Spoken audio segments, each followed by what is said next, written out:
Hello dear student, आप सभी का स्वागत है। दोस्तों, अगर आप पॉलिटेक्निक काउंसलिंग 2022 में भाग ले रहे हैं तो आपके लिए एक इम्पॉर्टेंट अपडेट है। इसमें बहुत सारी चीज़ें मेंशन है जो कि आपको जानना बेहद ज़रूरी है।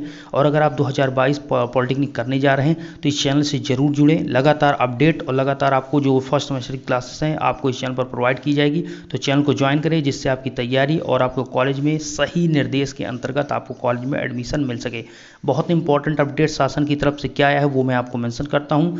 पॉलिटेक्निक में अब काउंसलिंग खत्म होने से पहले छोड़ सकेंगी सीट। एक एक पॉइंट को समझ लीजिए। अगर आप पॉलिटेक्निक काउंसलिंग 2022 में भाग ले रहे हैं तो यहाँ पर मैं एक एक पॉइंट मेंशन करता हूँ। पहला है कि प्रदेश के पॉलिटेक्निक संस्थानों में दाखिला लेकर कुछ ही दिन में सीट छोड़ने के इच्छुक छात्र छात्राओं को राहत भरी खबर है। कहने का मतलब, कोई स्टूडेंट ऐसे होते हैं दोस्त जो आपके फर्स्ट राउंड सेकंड राउंड में उनको कॉलेज मिल जाते हैं, फिर वो सोचते हैं कि हम कॉलेज में एडमिशन लेना पड़ता है, तो कॉलेज में फर्स्ट राउंड में उनको कॉलेज मिला तो एडमिशन ले लिए, लेकिन उनको लगता है कि हमें कॉलेज में नहीं लेना या उनका कहीं और सिलेक्शन हो जाता है, तो स्टूडेंट सोचता है कि इसमें हमें नहीं लेना, कुल मिलाकर उसमें नाम उस कॉलेज से कटाना है।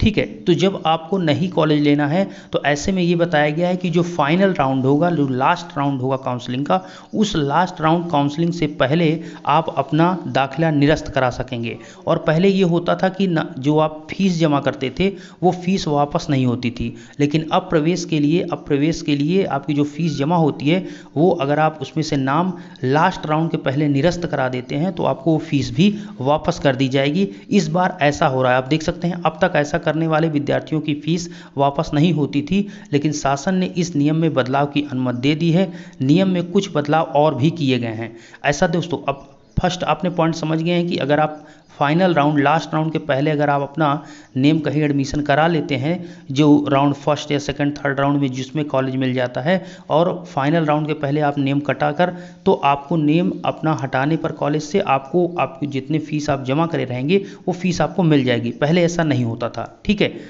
सेकंड, अब यहाँ पर ये बता रहे हैं, प्रमुख सचिव हैं इस समय प्रावधिक शिक्षा परिषद के, यहाँ पर आप देख सकते हैं सुभाष चंद्र शर्मा के संबंध में आदेश जारी किया है कि संयुक्त प्रवेश परीक्षा परिषद के रामरतन जी ने बताया कि दाखिला लेने के तुरंत बाद कई अभ्यर्थी ऐसे हैं, वही चीज़ हमने बताया, जो इंजीनियरिंग या अन्य संस्था में दाखिला ले लेते हैं। ठीक है, ऐसे भी स्टूडेंट जो मान लीजिए 12th किए हैं और पॉलिटेक्निक का फॉर्म फिलअप किए हैं, और जो आपका AQT का एंट्रेंस एग्जाम जो होता है कुल मिला के बीटेक के लिए, उसके में भी अप्लाई किए तो उनका उसमें हो जाता, तो इसमें नाम को हटा देते हैं, अपना कटाना चाहते हैं तो आप अगर उसमें कॉलेज से कैंसिल कराएंगे तो आपको पैसा वापस हो जाएगा। ऐसे में सीट छोड़ देते हैं। और इम्पॉर्टेंट ये है कि फीस वापसी के लिए दबाव बनाते हैं। अब यदि अंतिम राउंड, आप देख सकते हैं, अंतिम चरण की काउंसलिंग होने से पहले दाखिला ले चुका कोई अभ्यर्थी ऑनलाइन काउंसलिंग में विड्रॉल का विकल्प चुनेगा तो उसकी खाली सीट दूसरे स्टूडेंट को दे दी जाएगी। कहने का मतलब, अगर आपने कॉलेज में आपने एडमिशन लिया, आप अब चाहते हैं कि जो लास्ट राउंड है उससे पहले हम अपना नाम को हटाना, और लास्ट राउंड के पहले ही हो पाएगा, ये चीज़ ध्यान रहे। अब लास्ट राउंड के पहले नाम जब अपना आप उस सीट से हटाएंगे, आपने मान लीजिए आपको कानपुर में कॉलेज मिला, कोई सीट इलेक्ट्रिकल ब्रांच मिली, आप चाहते हैं उसमें से नाम हटाना, तो कोई अदर स्टूडेंट को वो सीट मिल जाएगी। ऐसा तब होगा जब वहाँ पर ऑनलाइन काउंसलिंग में विड्रॉल का विकल्प आप चुनेंगे, तो वो खाली सीट जो होगी वो दूसरे स्टूडेंट को दे दी जाएगी और उसकी फीस वापस कर दी जाएगी, अर्थात जो सीट छोड़ेगा। अब ऑनलाइन काउंसलिंग 3 हिस्सों में होगी, पहले, दूसरे, तीसरे। आप देख सकते हैं 3 राउंड में काउंसलिंग होने वाली है। पहले, दूसरे, तीसरे चरण में प्रवेश परीक्षा में चयनित अभ्यर्थियों का दाखिला होगा। अर्थात अगर आपने पॉलिटेक्निक एंट्रेंस एग्जाम 2022 का फॉर्म फिलअप किया था और इस एग्जाम के थ्रू आप काउंसलिंग करा रहे हैं, तो आपका फर्स्ट, सेकंड, थर्ड राउंड में काउंसलिंग होने वाला है। इसमें बिना एग्जाम के स्टूडेंट का नहीं होगा, इस चीज़ का ध्यान रहे। ठीक है, जो एग्जाम दिए हैं उन्हीं का पहले, दूसरे और तीसरे राउंड में काउंसलिंग होगी। चौथा राउंड वो भी है, और एक राउंड ये भी है दोस्त कि जो एंट्रेंस एग्जाम का फॉर्म नहीं फिलअप किए वो भी काउंसलिंग करा सकते हैं, ऐसा इस बार दिया गया है। चौथा और पांचवें चरण में, फोर्थ और फिफ्थ चरण में आपको विशेष काउंसलिंग का ऑप्शन देखने को मिलेगा, जिसमें प्रदेश के अलावा बाहरी राज्यों के अभ्यर्थी को भी मौका दिया जाएगा। कहने का मतलब, यूपी के अलावा बिहार या फिर अन्य भी जो जिले कह सकते हैं कि राज्य हैं, उनको भी दिया जाएगा, उन अभ्यर्थियों को भी ये दिया जाएगा कि आप काउंसलिंग करा सकते हैं। वो कब कराएंगे? वो फोर्थ और फिफ्थ राउंड की जो काउंसलिंग होगी उसमें कराएंगे। तो इसलिए अपडेट आपको लगातार मिले, इसके लिए चैनल से आप जरूर जुड़े रहें कि फर्स्ट राउंड की काउंसलिंग कब से शुरू होगी, सेकंड राउंड की, ये चीज़ आपको जानना बहुत जरूरी है, अन्यथा डेट जब निकल जाएगी तो आप परेशान हो जाएंगे। सेकंड है, इसमें प्रवेश परीक्षा में शामिल अभ्यर्थियों के अलावा प्रवेश परीक्षा न देने वाले अभ्यर्थी भी दाखिले के लिए मौका दिया जाएगा। कहने का मतलब अब यहाँ पर जो आपकी छठवें अंत और छठवें से अंतिम चरण तक, फिफ्थ चरण तक तो अलग बात हो गई, लेकिन सिक्स चरण से जो बात होगी और सिक्स से अंतिम चरण तक जो अंतिम चरण होगा, उस अंतिम चरण तक उन अभ्यर्थियों को भी शामिल किया जाएगा इसमें जो प्रवेश पॉलिटेक्निक एंट्रेंस एग्जाम का फॉर्म नहीं फिलअप किए थे, नहीं एग्जाम दिए थे, उनको भी ऑप्शन दिया जाएगा। अर्थात अगर आपने फॉर्म नहीं फिलअप किया तो आपको छठवें राउंड से आपको भी काउंसलिंग में भाग लेने का मौका दिया जाएगा। उम्मीद करता हूं आप समझ चुके होंगे। और लेकिन जो पॉलिटेक्निक एंट्रेंस एग्जाम का फॉर्म फिलअप किए थे उनको फर्स्ट सेकंड थर्ड राउंड में ऑप्शन तो दिया ही जाएगा, आगे भी दिया जाएगा, लेकिन फर्स्ट सेकंड थर्ड राउंड में उनका ऑप्शन पहले से ही रहता है चूँकि उन्होंने एंट्रेंस एग्जाम फिलअप किया है फॉर्म को।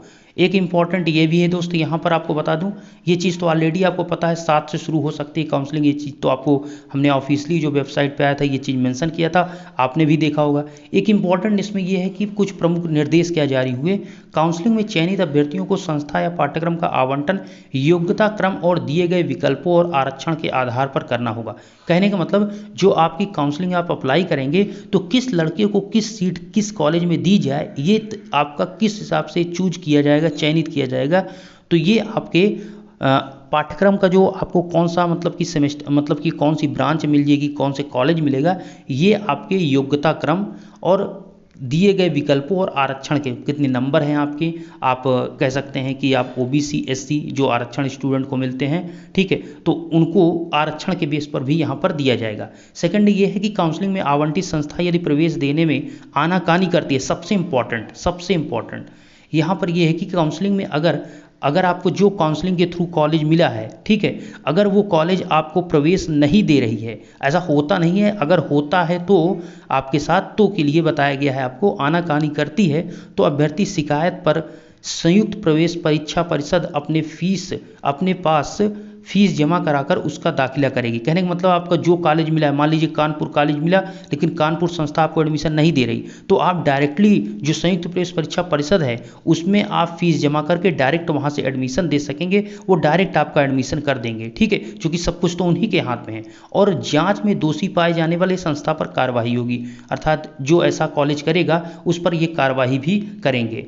साथ में AICTE फार्मेसी काउंसिल और काउंसिल ऑफ आर्किटेक्चर जैसे नियामक संस्थाओं द्वारा निर्धारित अंतिम तिथि से पहले प्रवेश प्रक्रिया पूरी कर ली जाएगी और अंतिम तिथि के बाद कोई दाखिला नहीं होगा। मतलब जो फाइनल राउंड होगा जिसकी अंतिम तिथि होगी दाखिले की, उसके बाद कोई एडमिशन नहीं लिया जाएगा, लेकिन कोशिश यही रहेगी कि मैक्सिमम स्टूडेंट को एडमिशन दिया जाए, क्योंकि जैसा कि आपको पता है कि इस बार काउंसलिंग बहुत मतलब कि जो पॉलिटेक्निक प्रवेश परीक्षा का फॉर्म था बहुत कम लोगों ने भरा, फिर एग्ज़ाम कम दिए हैं, तो सीटें बहुत ज़्यादा हैं, बट जो अच्छे कॉलेज हैं उनमें उन्हीं स्टूडेंट को मिलेगा जिनके अच्छे नंबर हैं। जो कैसे मिलेगा, सारी चीज़ें कैसी लगातार मिलेगी, ये सारी चीज़ें अपडेट मैं आपको लगातार दूं, इसके लिए आप चैनल को सब्सक्राइब करें, साथ में टेलीग्राम को जरूर ज्वाइन रखें जिससे मैं आपको टेलीग्राम पर भी कुछ अपडेट दे सकूं।